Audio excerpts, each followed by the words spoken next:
Hello, everybody. Welcome to yet another show with us. And I'm just going to quickly share the screen with you.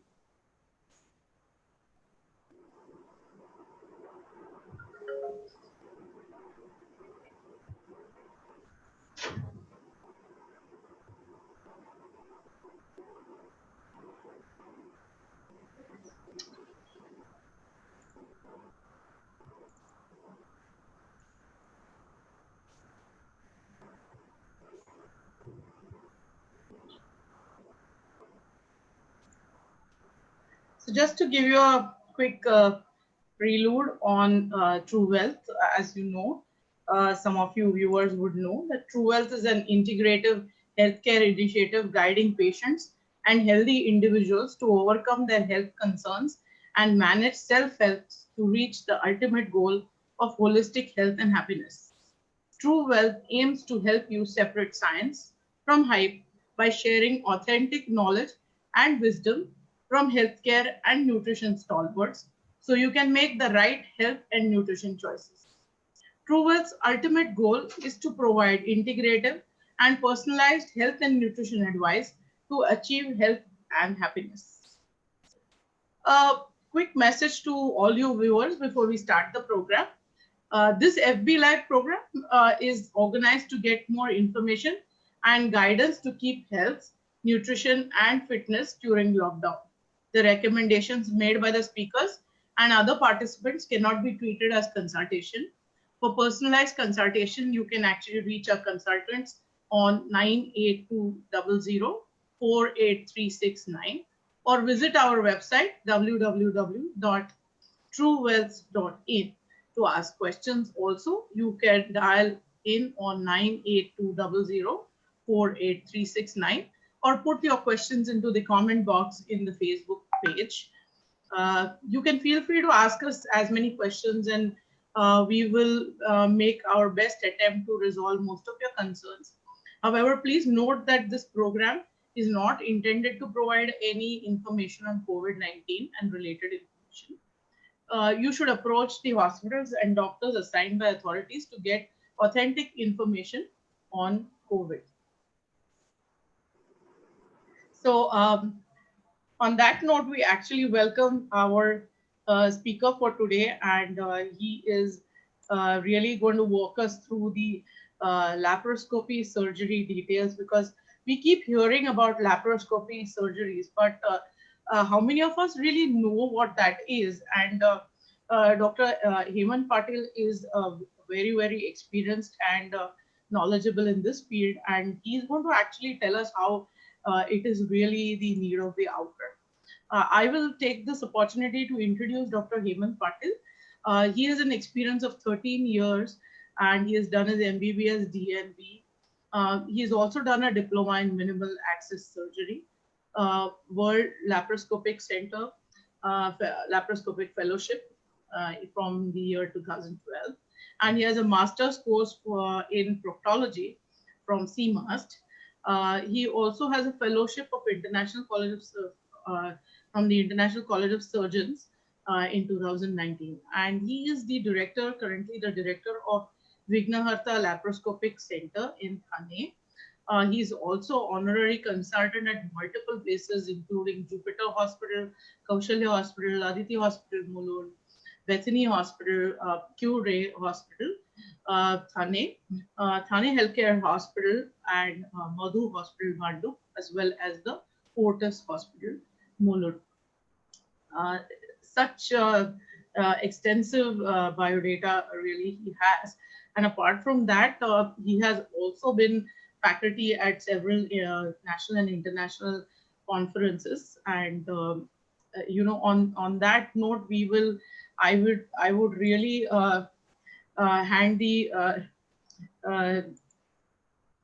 efforts to I mean the questions and the presentation to Dr. Hemant Patil.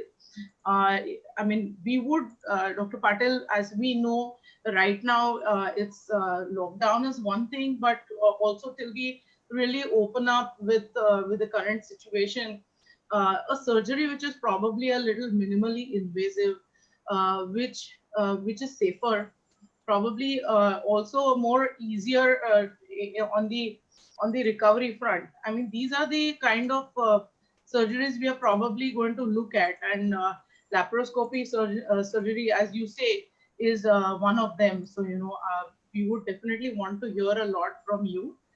So over to you, really. Okay, thank you, Rajshri, for a nice introduction. Just to say a few words before starting the presentation, as initial guidelines in COVID was that laparoscopic surgery to be avoided, we should do all elective surgeries by open method, most of them. But the thing is that the guidelines also says that you have to see the risk benefit ratio of the laparoscopic surgery and over the open surgery for a particular type of disease and particular type of scenario or particular type of patient, and then you decide whether which one is better. But now since last 2 months I have been doing a few surgeries. Initially, as per the guidelines, we have tried for open surgeries, but the disadvantages of open surgery are wound infection, morbidity, and the regular follow-ups and dressings is required. But lap is one thing which is a good advantageous things. So this is for general people, and I'll just brief you about the laparoscopic surgery. क्या रहता है laparoscopic surgery? I'll share my screen with you.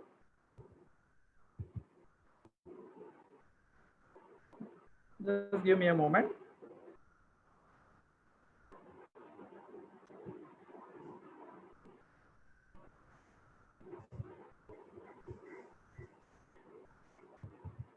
So this talk is only for the general population. They should know what is mean by laparoscopic surgery और वो कैसे करते हैं और क्या advantages है. We'll just see in a short. So laparoscopy surgery, उसको minimal invasive surgery ऐसा भी कहा जाता है. ये अभी आजकल के लास्ट 2 decades में wider and wider applications को use किया जाता है. Initially there were some few indications, but as the expertise goes on, we are doing so many surgeries, even a malignant surgeries, also a cancer surgery also by laparoscopy. But क्या है laparoscopic surgery का basic procedure क्या है, उसका limitations क्या है, indications क्या है, ये सबको मालूम होना जरूरी है. That is why we have kept this educational program. So उसके laparoscopic surgery is a rose with different names. अभी कभी कभी किसी ने बोला कि laparoscopic surgery बोला तो keyhole surgery. What is mean by keyhole? Means छोटे होल से ऑपरेशन किया जाता है. Some people say it is endoscopic surgery, कुछ लोग इसको बटन होल सर्जरी बोलते हैं क्योंकि जितना अपना शर्ट का बटन रहता है उतना ही छोटा छोटा स्कार्स रहता है। मिनिमल इन्वेजिव सर्जरी मीन्स छोटा इंसिजन्स होता है तो ट्रोमा कम रहता है। There are some other name also कि जहाँ पे हम लोग इंट्रोड्यूस करेंगे इंस्ट्रूमेंट, जैसा पेट में इंस्ट्रूमेंट डाला, दूरबीन डाला तो उसको लैप्रोस्कोपिक सर्जरी बोलते हैं। चेस्ट में हम लोग दूरबीन डालते हैं तो उसको थोरैकोस्कोपिक सर्जरी बोलते हैं। यूरिनरी ट्रैक्ट में हम लोग डालते हैं, ब्लैडर में डालते हैं तो उसको सिस्टोस्कोपी बोलते हैं। गायनेकोलॉजिकल जैसा है प्रोसीजर्स उसको हिस्टोस्कोपी या लैप्रोस्कोपिक सर्जरी ऐसा बोला जाता है।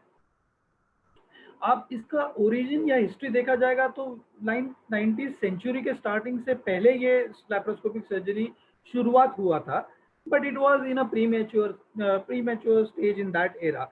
जैसे जैसे ये मेडिकल एडवांसेस हो गया कि laparoscopic surgery now at today's time it is converted into a robotic surgery, माने जो रोबोट से हम लोग असिस्टेड सर्जरीज करते हैं। So that has come away this far laparoscopic surgery. So key points में क्या होता है लैप्रोस्कोपिक सर्जरी, दो ये बहुत सेंचुरी से पता चला है, लास्ट 2 डिकेड्स में एकदम एक्सप्लोजन के जैसा डेवलप हुआ है। इसमें काफी सारे चेंजेस आए हुए हैं, एक्सपर्टीज डे बाय डे बढ़ते जा रहा है। लेकिन कितना भी किया, न्यू टेक्निक्स आया तो भी इंडिकेशंस जैसा होता है, जैसे जैसे तुम्हारा एक्सपीरियंस बढ़ता जाता है, जैसे जैसे तुम्हारा एक्सपर्टीज बढ़ता जाता है, उसका इंडिकेशंस भी डिफरेंट डिफरेंट होते जाता है। माने in different areas we can put in the laparoscopy. जैसा अभी बोला ना कि लैप्रोस्कोपिक सर्जरी हम लोग लिमिटेशंस में है, ऐसा नहीं है कि हर पेशेंट को हर सर्जरी लैप्रोस्कोपी ही करना है और दूरबीन का ही ऑपरेशन करना है। अपने को उसका इंडिकेशंस प्रॉपरली मालूम होना चाहिए। लेकिन most important thing is adequate training, और इसका क्वेश्चन है ये है कि की पॉइंट्स आपको मालूम होने चाहिए कि कैसा लैप्रोस्कोपिक सर्जरी करना है। तो training is very much important for the basic और एडवांस ऑल्सो। अभी आपको मैं ये जानकारी देना चाहता हूँ कि ये लैप्रोस्कोपिक सर्जरी 3 टाइप के इंस्ट्रूमेंट्स हम लोग यूज करते हैं। एक जो बोला जाता है ऑप्टिक्स। ऑप्टिक्स माने क्या, जिससे हम लोग देखा करते हैं अंदर पेट में क्या है या जहाँ पे भी हम लोग दूरबीन डालते हैं वहाँ पे क्या दिखता है। ऑप्टिक्स माने क्या होता है, एक कैमरा होता है, कैमरा वो 3 चिप, सिंगल चिप वगैरह ऐसे डिफरेंट HD डेफिनेशन है। अभी तो हमारे पास 4K कैमरास भी आ गया है। और एक मॉनिटर होता है जहाँ से हम लोग दूरबीन का जो ऑपरेशन है वो मॉनिटर में या टीवी में देख के, जैसा बोलते हैं, वहां से देख के ऑपरेशन करते हैं। दूसरा type of set of instruments रहता है एब्डोमिनल एक्सेस इंस्ट्रूमेंट, माने जिससे हम लोग ऑपरेशन करने वाले इंस्ट्रूमेंट डालने वाले हैं उसके लिए एक फिक्स छोटे ट्रोकार्स ये बोलते हैं उसको, जो इंस्ट्रूमेंट्स रहते हैं, विल शो यू। दूसरा third instrument is laparoscopic hand instrument, माने जिससे हम लोग ऑपरेशन करते हैं वो इंस्ट्रूमेंट। तो एक हुआ दूरबीन से कैमरा और मॉनिटर, दूसरा हुआ पेट में एक स्टेबलाइज इंस्ट्रूमेंट जिससे हम लोग ये ऑपरेशन करने वाले इंस्ट्रूमेंट डालने वाले हैं, और तीसरा हैंड इंस्ट्रूमेंट जिससे हम लोग एक्चुअली ऑपरेशन करने वाले हैं। तो ये 3 चीजें इन्वॉल्व होता है। अभी करंट स्टेटस क्या है, अभी करंट स्टेटस ये भी अभी 10 years ओल्ड हो गया कि laparoscopy appendicectomy, laparoscopy cholecystectomy, diagnostic laparoscopy, staging laparoscopy, ये अभी गोल्ड स्टैंडर्ड हो गया है। इसको दूसरा कोई ऑप्शन नहीं। अगर ऐसे पेशेंट्स आएंगे अपने पास तो उनको यही सब जगह दुनिया में यही ऑप्शंस दिया जाएगा दूरबीन के ऑपरेशन का। लेकिन एडवांस अभी क्या हो गया है, हर तरीके के हर्निया के ऑपरेशंस नॉर्मली हम लोग दूरबीन से करना चालू कर दिया है, जिसमें हम लोग इंग्वाइनल हर्निया हो सकता है, वेंट्रल हर्निया हो सकता है, अम्बिलिकल, पैराअम्बिलिकल, इंसिजनल हर्निया हो सकता है। तो most of the hernias we do by laparoscopy. जो GRD के लिए बोलते हैं हम लोग, इसोफेजियल रिफ्लक्स डिसीज है, उसके लिए हम लोग करना चालू कर दिया है। एक्लाजिया कार्डिया के लिए रूटीन हम लोग ऑपरेशंस करते हैं। कैंसर सर्जरीज के लिए कोलेक्टमीज या एब्डोमिनल पेरिनियल रिसेक्शंस, ये रेक्टल प्रोलैप्स है, ये ऑपरेशंस भी अभी नॉर्मली सब दूरबीन से किए जाते हैं। पैनक्रियाज और लीवर के भी कुछ ऑपरेशंस हैं जो हम लोग दूरबीन से कर सकते हैं। अभी ये डिफरेंट नेम्स जैसे मैंने बोला ना, जैसे एब्डोमेन में करते हैं तो उसको लैप्रोस्कोपी बोलते हैं, और यूट्राइन जो ऑपरेशंस होता है उसको हिस्ट्रोस्कोपी बोलते हैं, या हिस्टेक्टमी लैप्रोस्कोपिक बोलते हैं। लैप्रोस्कोपिक एक्टोपिक प्रेगनेंसी हम लोग गायनेक में लैप्रोस्कोपी करते हैं। ओवेरियन सिस्ट हम लोग लैप्रोस्कोपी से करते हैं। चेस्ट में बहुत सारे अभी थोरैकोस्कोपी बोलते हैं, चेस्ट में दूरबीन डालते हैं तो उसको थोरैकोस्कोपी बोलते हैं। तो initially it was limited to only diagnostic thoracoscopy. Now thymectomy, lobectomy, lung resection, also oesophagectomies वगैरह, ये सब दूरबीन से करना किया जाता है। दूसरा मैंने क्या, अभी नाउ डेज है ना, कुछ स्पाइन सर्जरीज भी मिनिमली इन्वेजिव सर्जरीज हो गया है, जिसमें कुछ स्पाइन का डिस्क रिमूवल है या स्पाइन का कुछ ऑपरेशन है, तो अभी orthopaedic surgeon also using minimal invasive surgery. In fact urology is also advance in laparoscopic surgery. तो उसमें जो भी यूरिनरी ट्रैक्ट इन्फेक्शन का जो भी ऑपरेशन रहेगा, लाइक प्रोस्टेट ऑपरेशन है, स्टोन ऑपरेशन है, या एड्रेनल का ऑपरेशन है, या फिर किडनी रिमूवल ऑपरेशन या किडनी कैंसर ऑपरेशन, ये भी सभी अभी दूरबीन से होते हैं। ठीक है। और एक्जिला में हम लोग एक्जिला से जो कुछ हम लोग ऑपरेशन करते हैं, वो थायराइड का ऑपरेशन हम लोग करते हैं, पैराथायराइड का ऑपरेशन करते हैं। तो ये सब ऑपरेशन हम लोग नॉर्मली अभी दूरबीन से करना चाहिए, पॉसिबल हो गया सब जगह। एडवांटेजेस की बात किया तो हम लोग को ये एडवांटेजेस काफ़ी है। एक तो सबसे बड़ा एडवांटेज क्या है कि पहले के ज़माने में बहुत बड़े बड़े कट्स होते थे। ओपन सर्जरी में अगर इन्फेक्शन में कोई ऑपरेशन करना पड़ता तो स्टिचेस में पस होना और स्टिचेस में इन्फेक्शन होना, ये जख्म लंबा देर तक ड्रेसिंग करना पड़ता था, ये अभी लैप्रोस्कोपिक सर्जरी में पूरा बंद हो गया है। लैप्रोस्कोपिक सर्जरी में हार्डली छोटे छोटे इंसिजन्स होते हैं, chances of infection very rare होता है, पेशेंट्स को जल्दी हम लोग रिकवर कर पाते हैं। बड़े बड़े ऑपरेशन में जल्दी खाना पीना चालू हो जाता है। जितना जल्दी हम लोग रिकवरी करते हैं उतना जल्दी हॉस्पिटल से डिस्चार्ज मिल जाता है। तो हॉस्पिटल स्टे काफ़ी हद तक कम हो गया है। इससे क्या होता है ना, जो इंस्ट्रूमेंटेशन भी कॉस्टली हुआ था, लेकिन हॉस्पिटल का जो क्या बोलते हैं, हॉस्पिटल का जो एडमिशन प्रोसेस है वो ज़्यादा देर तक नहीं है, तो वहाँ पे हम लोग कट शॉर्ट्स हो जाता है, तो एक्सपेंसेस कंपैरेटिवली ऑलमोस्ट सेम हो जाता है। लेकिन एडवांटेज ये है कि आप जल्दी डिस्चार्ज करेंगे, जल्दी रूटीन एक्टिविटीज चालू कर सकते हैं। ऑफिस वगैरह कुछ आपका बिजनेस है या कुछ है, वो आप जल्दी रूटीन वर्क पर ज्वाइन कर सकते हैं। सबसे बड़ा एडवांटेज ये है कि कॉस्मेटिक सर्जरी इससे होता है। ये स्कारलेस सर्जरी हम लोग बोलते हैं, क्योंकि सब छोटे छोटे इंसिजन रहते हैं, बहुत मामूली स्कार्स रहता है, इसमें कभी आगे जाके कोई स्कार्स या कुछ आपको बॉडी पे नहीं दिखता है, तो it is called as scarless surgery also. So there are so many advantages apart from the pain. छोटे इंसिजन रहते हैं तो पेन काफी कम होता है। बट लेकिन ऐसा नहीं है कि हर ऑपरेशन हम लोग दूरबीन से कर सकते हैं। देर आर कुछ कॉन्ट्रा इंडिकेशन जहाँ पे हम लोग दूरबीन से ऑपरेशन नहीं कर सकते। अभी मेन कॉन्ट्रा इंडिकेशन कहाँ होता है, जहाँ पे पेशेंट का पहले का बहुत सारा ऑपरेशन हुआ है, या 1 2 3 4 ऑपरेशन हुआ है, तो जहाँ पे पेट में हम लोग बोलते हैं फ्रोजन एब्डोमेन, अंदर इंटेस्टाइन सब चिपका हुआ रहेगा, तो ये रिलेटिव कॉन्ट्रा इंडिकेशन होता है। कुछ पेशेंट्स रहते हैं उनको ब्लड थिनिंग एजेंट्स चलते रहते हैं, या उनका कार्डियक प्रोफाइल अच्छा नहीं रहता है, कि वहाँ हार्ट मजबूत नहीं रहता है। कुछ पेशेंट को क्रॉनिक सीओपीडी लंग प्रॉब्लम्स रहते हैं। क्योंकि क्या होता है ना, लैप्रोस्कोपिक सर्जरी में जनरल एनेस्थीसिया दिया जाता है, माने पूरा बॉडी बेहोश किया जाता है। उसके लिए दो चीजें बहुत इंपॉर्टेंट होती है। एक माने तुम्हारा लंग्स या फेफड़े अच्छा होना चाहिए, और दूसरा हार्ट का कंडीशन अच्छा होना चाहिए। ये दोनों अच्छा हुआ तो अपने को ऑपरेशन के लिए कोई प्रॉब्लम नहीं आता है। We can do any sort of surgeries by laparoscopy. लेकिन कुछ पेशेंट्स में अभी पेट में हम लोग जो लैप्रोस्कोपी करते हैं, पेट में गैस डाल के एक आर्टिफिशियल स्पेस क्रिएट करते हैं। तो जहाँ पे कई पेशेंट्स रहते हैं जिनको इंटेस्टिन ऑब्स्ट्रक्शन होता है, या पेट ऑलरेडी फूल गया है, तो उनको एक्सपांड करने के लिए हमको गैस डालने को जगह नहीं रहता है, वहाँ पे हम लोग नहीं कर पाते हैं। कुछ पेशेंट इमरजेंसी में आते हैं, शॉक में आते हैं, उनका बीपी वगैरह स्टेबल नहीं रहता है, तो ऐसे पेशेंट्स में हमको क्विक इन क्विक आउट करना पड़ता है, तो वहाँ पे हम लोग लेप्रोस्कोपी कभी कभी नहीं करते हैं। बट अभी मेडिसिन इतना एडवांस हो गया, पेशेंट स्टेबिलाईज करके हम लोग वो भी कर सकते हैं। रिलेटिव कॉन्ट्राइंडिकेशंस में जैसे मैंने बोला कि प्रेगनेंसी में अगर सेकेंड ट्राइमेस्टर थर्ड ट्राइमेस्टर में है, कभी इमरजेंसी करना पड़ा, तो यूट्रस का साइज बहुत बड़ा रहेगा, तो हम लोग कोशिश करते हैं कि जनरल एनेस्थेसिया ना दे और लीजनल एनेस्थेसिया में कोई ऑपरेशन कर सकते हैं।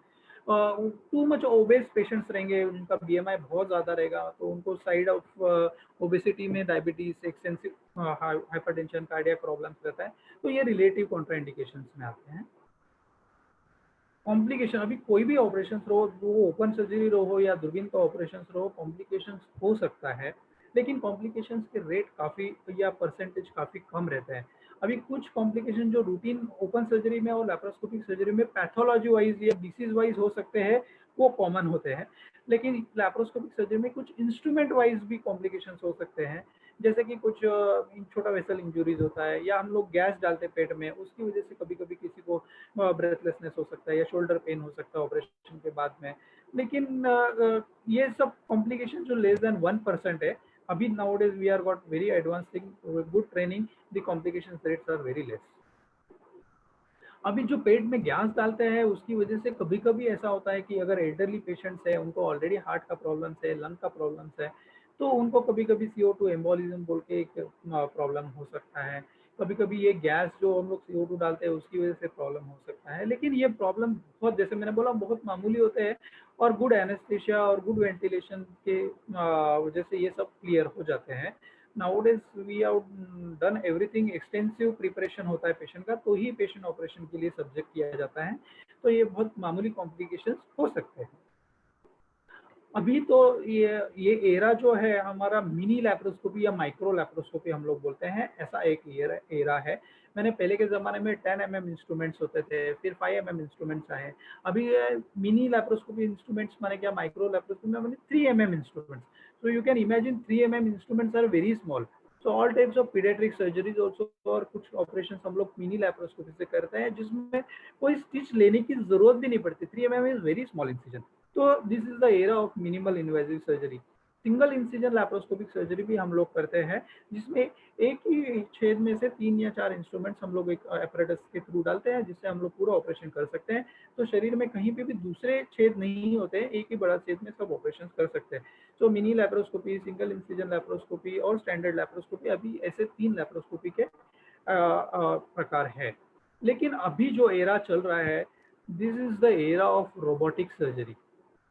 सी द इम्पोर्टेंस इज दैट कि जैसे जैसे हम लोग एडवांस होते जाते हैं, we are taking help of new advanced techniques. So nowadays also we are trained in a robotic surgery, so we are doing robotic surgeries in the, so slowly at present is in a costly affair, and it is available in only few hospitals. जैसे central Mumbai में हमारा Fortis hospital Mulund में है, तो वहाँ पे available है। मुंबई में बाकी हॉस्पिटल्स में भी अवेलेबल है, लेकिन सेंट्रल लाइन में फोर्टिस हॉस्पिटल जहाँ पे ये रोबोटिक सर्जरीज अवेलेबल है। थोड़ा कॉस्टली होता है, लेकिन इंपॉर्टेंस ये है कि प्रिसीजन काफ़ी अच्छा होता है। जहाँ पे हम लोग डिफिकल्टी सिचुएशन रहता है, कैविटीज डीप रहता है, वहाँ पे लैप्रोस्कोपिक सर्जरी, कभी कभी सूचरिंग डिफिकल्ट होता है, तो उसमें रोबोटिक सर्जरी का जो है अपने को एडवांटेजेस ज़्यादा रहता है। So this is all about a basic laparoscopic surgery training. So I'll ask you to go ahead with some question and answers, and then we can think of what is to be advantages or disadvantages various type of surgeries. Okay. So this is all about basically laparoscopic surgery.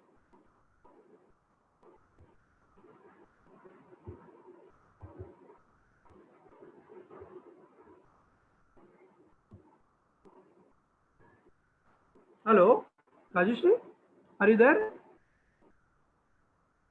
Hello.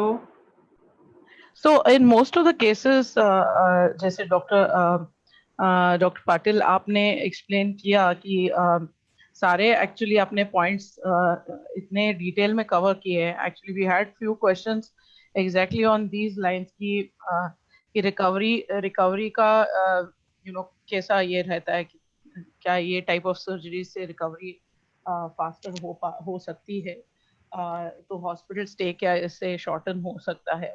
तो if you want to elaborate on that, but otherwise आपने तो इसमें इसको quite evidently explain कर दिया था। जैसे मैं बोला ना कि एडवांटेजेस तो काफ़ी सारे हैं। जैसे अगर आपको चाहिए तो मैं कुछ एडवांटेजेस या कुछ वीडियोस है वो आपको दिखा सकता हूँ, तो वैसे हम लोग कर सकते हैं। ओके, क्योंकि I think shortening of the hospital stay is majorly a concern, क्योंकि इन्फेक्शंस जैसे नॉर्मली हॉस्पिटल एक्वायर्ड इन्फेक्शंस लो रहे या जल्दी से people can actually go back to their usual routine. I think people want to know उसी के वजह से। और एक सवाल ऐसे, तो ये quick return to normal activity का ये दूसरा वाला वही है ये है। और एक और सवाल इस तरीके का है कि क्या इससे best can this be one of the best things for cosmetic sort of results? आजकल लोगों को वो भी रहता है कि ज्यादा स्कार्स नहीं रहे या। yes definitely it is advantages in that sense also. Okay, so इसके अगर आप कुछ वीडियोस प्ले करने वाले हैं तो आई थिंक उससे भी जानकारी ज्यादा मिल सकती है। और बावल फंक्शन में भी क्या इसमें कोई इम्प्रूव बाकी की सर्जरी से ज्यादा इसमें बावल फंक्शन जल्दी से that is the advantage. That is why I said ना कि इसमें हैंडलिंग कम होता है। जैसे ओपन सर्जरी में बावल हैंडलिंग ज्यादा होता है, लैप्रोस्कोपिक सर्जरी में बावल हैंडलिंग कम होता है। स्टिचेस ओपन सर्जरी में काफी बड़े बड़े स्कार, बड़े बड़े ऑपरेशन के लिए करने Correct. पड़ते हैं। इसमें स्कार ही नहीं रहता है, तो पेशेंट जल्दी चलना फिरना होता है। जितना जल्दी चलना फिरना होगा, लेस हैंडलिंग होगा, उतना बाउल साउंड्स या जल्दी Correct. चलना फिरना चालू हो जाता है, बाउल का इंटेस्टाइन का घूमना जल्दी चालू हो जाता है, तो जल्दी हम लोग खाना पीना दे सकते हैं, उतना जल्दी पेशेंट्स रिकवर होते हैं। पेन की भी ज्यादा थ्रेशोल्ड कम ही रहती होगी ऐसी सर्जरीज में, उसकी वजह से। तो अगर आप कोई हमें इससे आगे कोई वीडियोस अगर प्ले करके दिखाना चाहते हैं या I'll share you with some of the things जो हम लोग बोलते हैं कभी कभी डायग्नोस्टिक लैप्रोस्कोपी। जो डायग्नोस्टिक लैप्रोस्कोपी में क्या होता है ना, कि एक एडवांटेजेस होता है कि पहले के जमाने में क्या होता है, अभी किसी को टीबी है पेट में, तो सब टेस्ट करके होते थे, अंदर पेट में जाके किसी को देखने को नहीं मिलता था। तो अभी क्या होता है, दो छोटे होल से हम लोग पेट में अंदर देख सकते हैं। Just I show you some videos कि डायग्नोस्टिक लैप्रोस्कोपी मैंने अंदाजा ले सकते हैं कि अंदर पेट में कैसा है। I show you some videos कि कैसा हम लोग डायग्नोस्टिक लैप्रोस्कोपी करते हैं।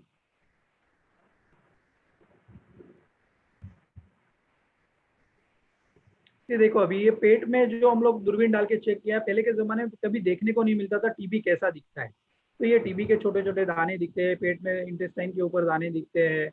कभी कभी ये टीबी का हम लोग बायोप्सी ले सकते हैं।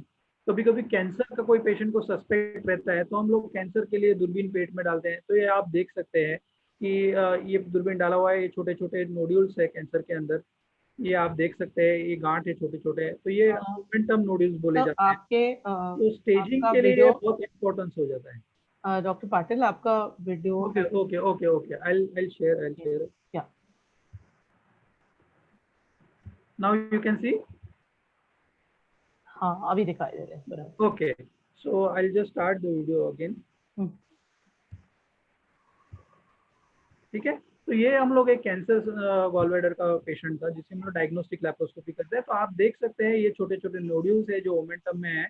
इसका मतलब क्या है, ये कैंसर पेट में थोड़ा थोड़ा इधर उधर फैला हुआ है। आप देख सकते हैं कि ये नोड्यूल्स पूरा ऑल ओवर पेट में सब छोटे छोटे ये दिख रहे हैं, ये छोटे छोटे नोड्यूल्स है। तो इसका मतलब क्या है, ये कैंसर जो स्टेज है वो आज ऑपरेबल नहीं है, तो हम लोग इसका बायोप्सी ले सकते हैं। जैसे अभी हम लोग ये ऑपरेशन के दौरान ये टुकड़ा निकालते हैं, तो हम लोग ये टुकड़ा निकाल सकते हैं और ये बायोप्सी ऐसा हम लोग कर सकते हैं। जैसे मैंने पहले भी बोला कि हम लोग पहले के ज़माने में टीबी नहीं देख पाते थे अंदर पेट में क्या है। तो I show you some video. See देखो आप, इसमें पेट में पूरा टीबी का पानी भरा हुआ है, ये नोड्यूल्स दिख रहे हैं, ये इंटेस्टाइन के ऊपर छोटे छोटे गांठ बने हुए हैं। तो इसमें भी हम लोग पानी निकाल सकते हैं, टेस्टिंग कर सकते हैं, तो अभी डायग्नोसिस। भी वीडियो नहीं प्ले हो रही? I think it is sharing, showing me sharing. दूसरी पेज, इसको आप बंद कर। हाँ, अभी हो रही है शेयर। ये देखो, ये टीबी का है एक वीडियो, जैसे पेट में पानी भरा हुआ है, इंटेस्टाइन में सब छोटे छोटे गांठ हैं। तो ऐसा एक टीबी का हम लोग डायग्नोसिस हम लोग अंदर दूरबीन डाल के चेक कर सकते हैं। ठीक है, I will show you some more videos also.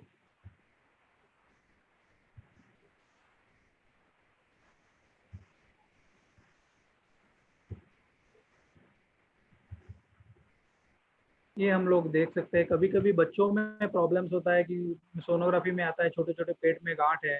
तो जिस दिख रहा है आपको वीडियो? नहीं, अभी नहीं दिखा दे रहा सर।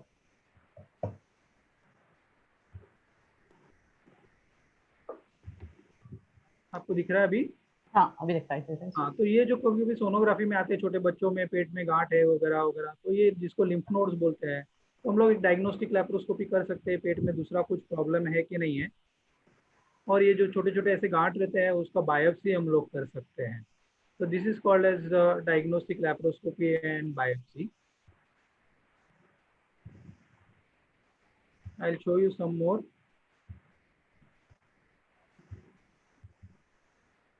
कभी कभी ये हम लोग ऑपरेशन करते हैं दूसरे चीज के लिए, लेकिन अंदर दूसरा एक प्रॉब्लम दिख सकता है। जैसे अभी ये पेशेंट है, ये अपेंडिक्स के ऑपरेशन के लिए आया था, हम लोग अपेंडिक्स का ऑपरेशन कर रहे थे। लेकिन जैसे हमने ऑपरेशन अपेंडिक्स का खत्म किया, हमको दूसरा पता चला कि ये फीमेल पेशेंट थी जिसको सीजेरियन सेक्शन पहले हुआ था। ठीक है ना। तो जैसे आप देखेंगे आगे जाके वीडियोस में, ये देखो उनका यूट्रस जो है ना, वो ऊपर पेट को चिपका हुआ है, माने यूट्रस इट शुड तो बी पेल्विक वापस organ. Again your video is not sharing.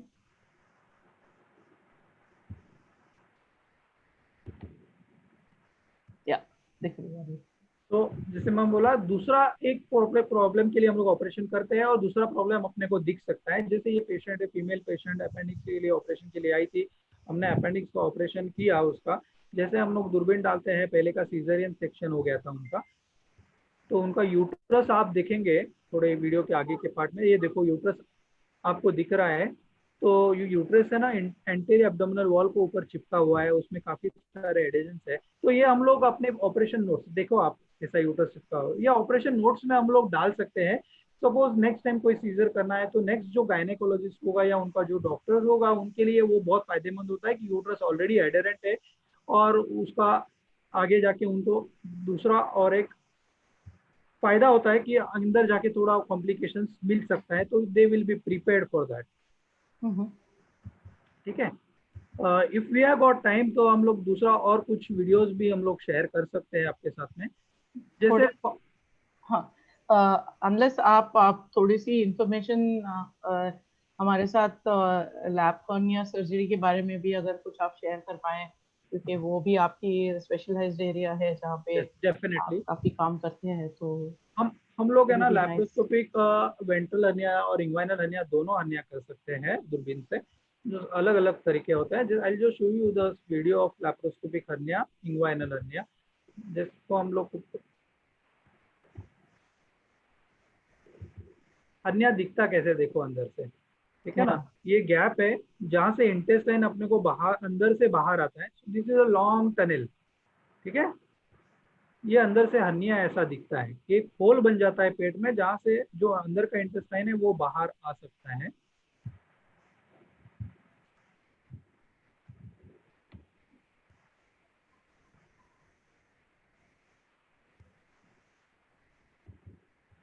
और एक मैं दिखाता हूँ दूरबीन से दूसरा डायरेक्ट हर्निया जिसको बोलते हैं।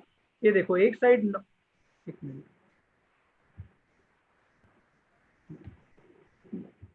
नाउ यू कैन सी, एक साइड देखो देयर इज नो होल, हाँ, this side is a big hole.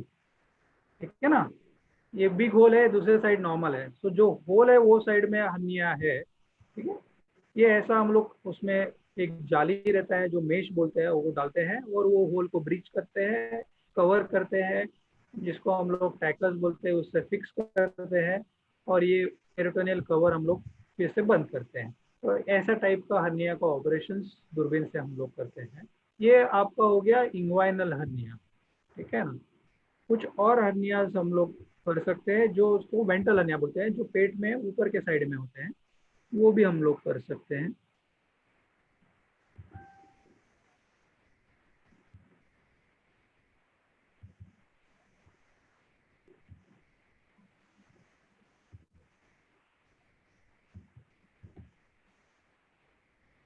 ये देखो दिख रहा है आपको। नहीं अभी नहीं दिखा रही सर सर। हाँ, now we can see it. तो एक छोटा सा होल था जिसमें इंटेस्टाइन अटक जाता है, ये नाभि का हर्निया बोलते हैं, जिसको अम्बिलिकल हर्निया बोलते हैं। ठीक है ना। तो उसका इंटेस्टाइन निकालते हैं हम लोग, ये ऐसा मेश रहता है, जाली रहता है, इसको हम लोग वो होल बंद करके अंदर लगाते हैं। जस्ट लिटिल पुट फॉरवर्ड, थोड़ा फास्ट फॉरवर्ड करता हूँ, ये देखो वो होल हमने बंद कर दिया है, ये ऐसा मेश डाला हुआ है, और पूरी तरीके से वो होल बंद करते हैं। तो ये मेश ऐसा हम लोग फिक्स करते हैं। आप देखेंगे एंड में कि पूरी तरह से अंदर से ये ऑपरेशन हुआ है, पूरी तरीके से होल बंद हो जाता है।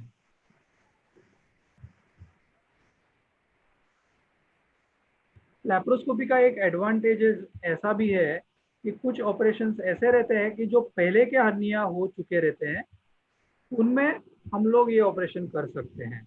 ठीक है, अभी ये देखो, ये वापस हुआ हर्निया है, पेशेंट को दूसरी बार हुआ है, पहली बार उसका ओपन टाके का ऑपरेशन हुआ था। आप देख सकते हैं अंदर, इसमें देखो अंदर टाके दिख रहे हैं आपको, ये देखो ये पहले के टाके हैं। ठीक है, अभी ये दूसरी बार हम लोग कर रहे हैं, ये दूरबीन से ऑपरेशन कर रहे हैं। ठीक है ना। तो अभी हम लोग ये पहले बंद करते हैं, ऐसा एक जाली डालते हैं और अंदर से ये हर्निया का ऑपरेशन होता है। ठीक है, तो ऐसे टाइप के जो हर्निया पहले ओपन सर्जरी हुआ है और दूसरी बार हम लोग कर रहे हैं, तो हम लोग दूरबीन से ये ऑपरेशन कर सकते हैं। तो ऐसे ही सर क्या आप जब भी ये ऑपरेशंस करते हैं तो जैसे ये वीडियो आप हमें बता रहे हैं, क्या आपके पेशेंट्स को भी उनकी ऑपरेशन होने के बाद में ये इस तरीके की वीडियो आप शूट जो करते हैं वो देख पाते हैं? आप उनको post surgically I am sure explain करते होंगे। यस यस, हम लोग तो पोस्ट सर्जरी, हम लोग प्री ऑफ सर्जरी में भी पूरा एक्सप्लेन करते हैं कि what type of material we are going to use, operation कैसा हो सकता है, उसको टैकर्स या जो टाके लगाने वाले हैं वो क्या होते हैं, ये पेशेंट को पहले ही हम लोग एक्सप्लेन करते हैं कि कितना आवर सर्जरी लगेगा, कैसा होगा, कितना रिकवरी टाइम होगा। और पोस्ट सर्जरी हम लोग है ना, most of the times we give them the report, endoscopic report और सर्जिकल रिपोर्ट, जिसमें हम लोग फोटोग्राफ प्रिंटेड देते हैं उनको कि ये हम लोग मटेरियल यूज हुआ है, ये टैकल्स यूज हुआ है और ये आपका अंदर का कंडीशन ऐसा था। तो we give them a report which will include the defect, which will include the material use वगैरह। जो एक डायग्राम्स हम लोग लैप्रोस्कोपी के शूटिंग करते हैं, उनके कुछ फोटोग्राफ्स हम लोग रिपोर्ट बना के देते हैं उनको। तो इन फ्यूचर अगर कोई दूसरी जगह पे जाते हैं या बाहर गांव से कोई भी पेशेंट्स आते हैं मुंबई में हमारे पास, तो उनके पास वो रिपोर्ट रहता है, उनके पास वो स्टिकर्स लगे हुए रहते हैं उनके डिस्चार्ज कार्ड पे कि कौन से टाइप का मटेरियल और फॉरेन बॉडी उनके बॉडी में डाला गया है और क्या यूज हुआ है। So, viewers, if you see at Dr. Patil's, when you go to Dr. Patil, and if you're his patient, what he really does is from the beginning, before the surgery itself, he is preparing the patients, explaining things to them very avidly, सब समझा के सारी details बता के ही फिर आपको जो भी सर्जरी है वो करवा के उसकी पोस्ट सर्जरी भी वो आपसे आपको हैंड होल्डिंग करते हैं। तो मुझे पता है कि वो काफी इंटीग्रेटिवली सब हैंडल करते हैं, सारे पैरामीटर्स डायग्नोसिस सब करके ही he puts you forth to the surgery, and the care is not only restricted just to the point of surgery, but pre and post care is also taken. I know I have some of his patients we have been working on also nutrition के side में भी हम लोग pre Rajeshri, you preparation. Are the best person to go for the nutrition. Post of हम लोग राजेश्री को reference देते हैं, she took care Yes. of major post-op surgeries for nutrition and protein supplementation. So I'd like to ask her to give her inputs regarding that. तो इस तरीके से जैसे काफी सर्जरीज में हम या पोस्ट सर्जिकल तो करनी ही पड़ती है, जितना पेशेंट न्यूट्रिशनल स्टेटस उसका हम इसको अंडरस्टैंड नहीं कर पाते कि न्यूट्रिशनल स्टेटस क्या होता है, कि जो हमारे बॉडी में न्यूट्रिशन का स्टेटस इन से न्यूट्रिएंट्स का स्टेटस रहता है, अगर वो अच्छा रहे तो रिकवरी के लिए और सर्जरी के लिए दोनों के लिए अच्छी बात होती है। इन्फेक्शन से दूर रह सकते हैं, पोस्ट सर्जिकली रिकवरी भी अच्छी अच्छी जल्दी हो पाती है। और जैसे कि सर्जरी के बाद में बैलेंस डाइट तो सजेस्ट की जाती है, जिसमें प्रोटीन्स थोड़े हायर हो, हमारा कार्ब डाइट ज़्यादा होता है नॉर्मली, हम प्रोटीन्स ज़्यादा रख के, बहुत ज़्यादा नहीं पोस्ट सर्जिकली, क्योंकि उसमें भी अगर नॉर्मली इस तरह की सर्जरीज में कभी कभी स्टमक अपसेट भी होते हैं, तो उसमें थोड़ा ध्यान रखना पड़ता है कि हम बैलेंस इजीली डाइजेस्टेबल डाइट्स दे। अगर कोई स्टमक अपसेट हो तो उसमें जैसे प्लेन राइस या ब्रॉइल्ड चिकन ब्रॉथ, योगर्ट, इसका दही है उसका उसमें एडिशन करते हैं, लो फैट फूड रखते हैं, तो आसानी रहती है डाइजेशन के लिए। एंजाइम्स का भी एक अच्छा इसमें रोल रहता है, जो अगर एडिशनली एंजाइम्स दिए जाए तो डाइजेशन जल्दी नॉर्मलाइज हो जाती है। इसकी वजह से आपकी वीकनेस और हेल्थ में भी जल्दी रिकवरी जल्दी होने के लिए उसका फायदा होता है। प्रोटीन्स बहुत रिकवरी में हेल्प करते हैं। विटामिन मिनरल्स भी अगर बराबर प्रमाण में ली जाए, जैसे खाली क्वांटिटी और क्वालिटी दोनों का ही अगर ध्यान रख के दी जाए तो बेस्ट रहती है। और प्लेंटी ऑफ फ्लूइड्स पीना जरूरी है, मगर ये सारी चीजें एक न्यूट्रिशनिस्ट को पूछ के और डॉक्टर के साथ उसका वैलिडेशन करने के बाद में ही की जाए, क्योंकि the doctor knows the best की कॉम्प्लिकेशंस क्या है।